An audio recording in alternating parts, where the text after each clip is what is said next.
मोहब्बत आपको पीनी होती है एक मशरूबात की तरह, भले की तरह, मगर मोहब्बत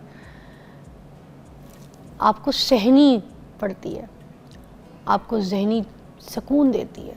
मोहब्बत आपको लेनी पड़ती है, मोहब्बत आपको देनी पड़ती है। बेशक, तो मोहब्बत कैसे नाफिज करें ये बताएंगे साहबजादा काशिफ महमूद साहब, वासिफ अली वासिफ साहब के साहबजादे। अस्सलाम वालेकुम। जी वालेकुम अस्सलाम। आपको मुझसे मोहब्बत है? मुझे सबसे मोहब्बत है। नहीं, मैंने आपसे सबकी बात पूछी है। नहीं नहीं, आपसे पहले। आज आप मुकरते तो फिर मैं पता बहुत नाराज़ होती। मुझे आपसे मोहब्बत है तो मैं आपके साथ इतने मोहब्बतों वाले शोज़ रखती हूँ ना काशिफ साहब। बेशक, आप बहुत अच्छे टॉपिक हमेशा लेके आती हैं और मुझे भी बड़े पसंद आते हैं वो जो टॉपिक्स आप लेके आती हैं।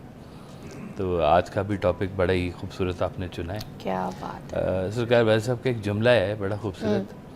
आप कहते हैं घरों में कानून नाफिज ना करो, मोहब्बत नाफिज करो। जो लोग घरों में कवानीन की तरह से सख्ती करते हैं ना, यकीन करें कि वहाँ पर इताअत तो होती है, अदब नहीं होता। और अदब हमेशा मोहब्बत से होता है, जिसको कहते हैं दिल का अदब। जो खामद ज़ोर लगाते हैं अपने राइट्स के ऊपर कि ये मेरा काम था, ये बेगम को करने चाहिए और ये वो बेगम से मोहब्बत में नहीं करा रहे, बेसिकली तो मुनाफ़कत में करवा रहे हैं, क्योंकि हुक्म नाजिल कर रहे हैं और मोहब्बत नहीं दे रहे। एक होता है मोहब्बत से किसी से आप कह लें जो करवाना है करवा लें, जान भी दे देता है ना, जो करवाना में तो जान भी चली जाती और है। दूसरी तरफ होता है कि जी आपने ना वो लाइंस लगाई हुई है कि ये तुम्हारा काम है, ये तुम्हारा काम है, ये करना है, वो प्लीज़ रहने दे, हम भी इतने अच्छे नहीं हैं। ये जो आपका घर है ना जी, एक और शिकाव है सबका फ़िक्र याद आ गया। फरमाते हैं कि अगर तुम्हारा घर तुम्हारे लिए सुकून का बाइस नहीं है तो अस्तगफार का मकाम है, तौबा का वक्त है। तौबा कर लो कि तुम्हारा अपना घर ही तुम्हारे लिए जो है वो रहमत के लिए बाइस नहीं है और तुम्हें अपने घर में सुकून नहीं मिल रहा। देखिए, घर हम बचपन से सुनते हैं कि ईंटों का नाम नहीं है, ईंटों वाले को मकान कहते हैं, घर घर वालों से होता है, लेकिन घर रवैयों से होता है। असल जो बात है, घर वाले सिर्फ घर वाले नहीं हैं, घर वाले ही घर वालों के दुश्मन भी होते हैं। लेकिन अगर घर के रवैये ठीक हैं तो घर बहुत अच्छा है, घर की वाइब अच्छी है। अभी आपने बुज़ुर्गों का जिक्र किया, कितना खूबसूरत जिक्र किया आपने। एक बात मैंने भी सुन रखी है, मेरे दादा हुजूर और दादी माँ जो थे ना, वो घर में सुबह सुबह उठ के बावाज़ बुलंद कुरान पाक पढ़ा करते थे माशाल्लाह। तो कहते हैं कि जिन घरों में ऊंची आवाज़ में कुरान पाक पढ़ा जाता है, उन बुज़ुर्गों के जाने के बाद वो दीवारें उस आवाज़ को ढूंढ रही होती हैं दोबारा। जिन दीवारों ने वो पाक आवाज़ सुनी होती है, वो कलाम सुना होता है। अगर आपके घर में पॉजिटिविटी है तो यकीन करें आपकी दीवारों से छलकेगी पॉजिटिविटी। और अगर आपके घर के अंदर जो है ना वो नाशाइस्तगी है, आपके घर के अंदर झगड़ा है, तो आपकी दीवारें बोलेंगी कि ये इस घर की वाइब अच्छी नहीं आ रही है। कुछ कहने की ज़रूरत नहीं होती है, घर के अंदर जाते ही तबीयत आपकी पता चल जाएगा कि घर वाले कितने आपके लिए मुफीद हैं या नहीं मुफीद। देखें, क्योंकि उन दरो दीवार पे हसरत और नफरत दोनों बरसती है। बिल्कुल जी, वो पूरा घर आपके रवैयों की तासीर का मज़हर होता है, पूरा घर। अब देखिए, एक हम लफ्ज़ यूज़ करते हैं कि चादर चार दीवारी का तहफ़्फ़ुज़ है। तो ये चार दीवारी की भी ना एक इज़्ज़त होती है। कहते हैं कि खुदा ना खास्ता किसी के घर में गलती से या दुरुस्तगी से पुलिस आ जाए, तो कहते हैं आपने हमारी चार दीवारी की इज़्ज़त पामाल की है। कहाँ है आपके पास वारंट, लेके आए हैं इजाज़तनामा? क्योंकि मोहल्ले के सामने इज्जत होती है, लोगों के सामने इज्जत होती है, आस पड़ोस के सामने कोई किसी के घर पुलिस दाखिल होती है तो आस पड़ोस देखते हैं, सब देखते हैं। इज्जतदार आदमी है, इज्जतदार घर वाले बर्दाश्त नहीं कर सकते। वो कहते और हैं अगर उसको किसी बिना जुर्म के अगर पकड़ के ले जाए तो वो तो और मरने वाली बात है। बिल्कुल। अब देखें, अब उसकी एक इज्जत है, आपने कहा है कि इज्जत है घर की। इस घर की वाकई आप भी इज्जत करते हैं इस घर की इज्जत के लिए। अब देखिए कितना खूबसूरत सरकार सल्लल्लाहु अलैहि वसल्लम ने फरमाया हुआ है, आपने कहा किसी के घर जाओ तो एक बार दस्तक दो, कोई जवाब ना आए दूसरी बार दस्तक दो, फिर जवाब ना आए तीसरी बार दस्तक दो, और अगर फिर भी जवाब ना आए तो खामोशी से लौट जाओ और बुरा भी महसूस ना करो। अच्छा, 3 दफ़ा दस्तक दें, नहीं जवाब आता, यानी कि मैं अपने घर में कहना चाहिए कि ये मेरा हक है, मैं किसी को जवाब भी दूं या ना दूं। ये मेरी अमन गाह है, ये मेरी हिफाजत की जगह है, ये मेरे सुकून की जगह है। मैं अगर इस घर के बाहर किसी को ना मिलना चाहूँ तो मेरा राइट है मैं ना मिलूँ। इतनी यानी कि आपकी इस घर के अंदर जंगें होती हैं तो सबसे ज़्यादा जंग के अंदर जिसको कहता है जालमाना जो काम होता वो क्या होता है कि घरों को तबाह करना। वो कहते हैं जी आप सड़कें करें, ये करें, मतलब जंग के भी आदाब होते हैं कुछ।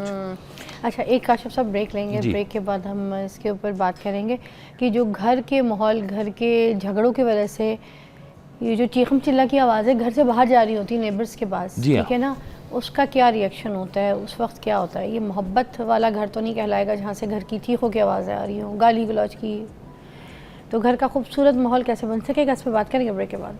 जिन घरों से चीखम चिल्ला की आवाज़ें आती हैं, औरतें ऊंची आवाज़ में अपने मियाँ से बोल रही होती हैं और मियाँ साहब जो हैं ऊंची आवाज़ में अपनी बेगमात से बात कर रहे होते हैं, या फिर गालिम गलौज की भी आवाज़ें जो नेबर्स सुन रहे होते हैं, वो मोहब्बत करने वाला घर तो नहीं कहलाएगा, ठीक है?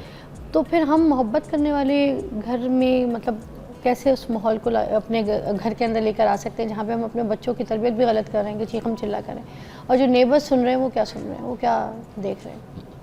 असल में आजकल नेबर भी वही हैं जो आप हैं। दोनों तरफ है आग बराबर की लगी हुई है। Okay okay. तो हम लोगों में ना बर्दाश्त कम होती जा रही है बहुत ज़्यादा।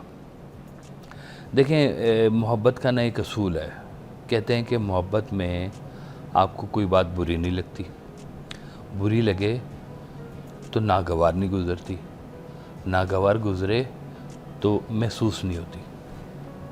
3 पॉइंट आपको बता रहे हैं। अब देखिए जैसे बच्चा होता है आपका, आपको अपने बच्चे से बेदरे मोहब्बत होती है। गलतियां करता है बच्चा, आपके मिजाज के ख़िलाफ़ करता है, आप नो करते रहेंगे वो कर जाएगा, आप जिस चीज़ से मना करेंगे वो 10 दफ़ा करेगा। आप मोहब्बत करना नहीं छोड़ते, है ना जी, क्योंकि वो अब आपकी मोहब्बत है, बच्चा है आपका वो। तो आप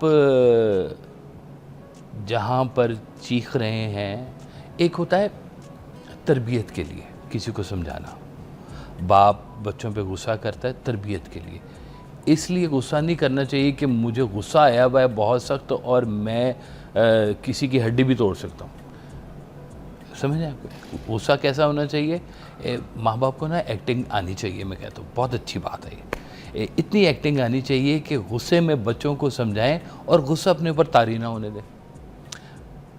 एक्टिंग नहीं करते किसी फील। अच्छा, अपने ऊपर गुस्सा नहीं आया बट एक्ट कर रहे हैं कि हम गुस्से में, वाकई बहुत गुस्सा आया हुआ, अब समझ आ गई, ठीक है ना जी, ताकि गुस्सा आपको गुमराह ना कर दे। हाँ, गुस्सा हराम है, अच्छा गुस्सा हराम है, but we have to pretend, you have to pretend, बिल्कुल बिल्कुल। और बच्चों के अंदर इतना खौफ होना चाहिए कि गलती करते वक्त सोचे, लेकिन इतनी मोहब्बत होनी चाहिए कि गलती करने से पहले पूछें।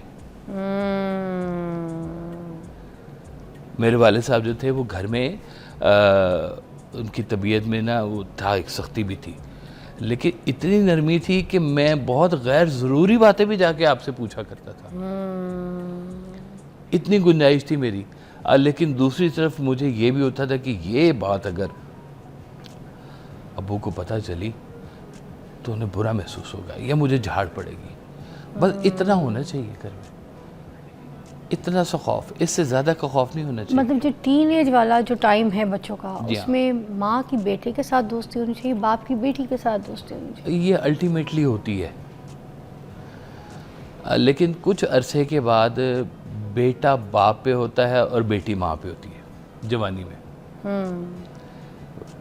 क्या नक्शे कदम पे चलना शुरू हो जाते हैं, मतलब बिल्कुल ऐसे बाप पे पूत, पिता पे घोड़ा, बहुत नहीं तो थोड़ा थोड़ा। कहते हैं बाप के नक्शे कदम पे जो है ना वो बेटा कहीं ना कहीं चलना शुरू हो जाता है।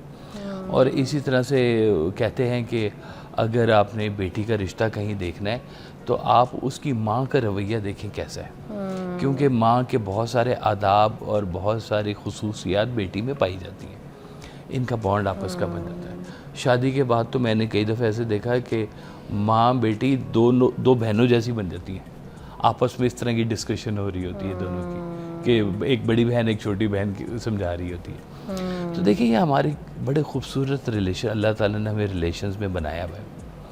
हम लोगों ने घर के माहौल को आसेब ज़दा करना शुरू कर दिया।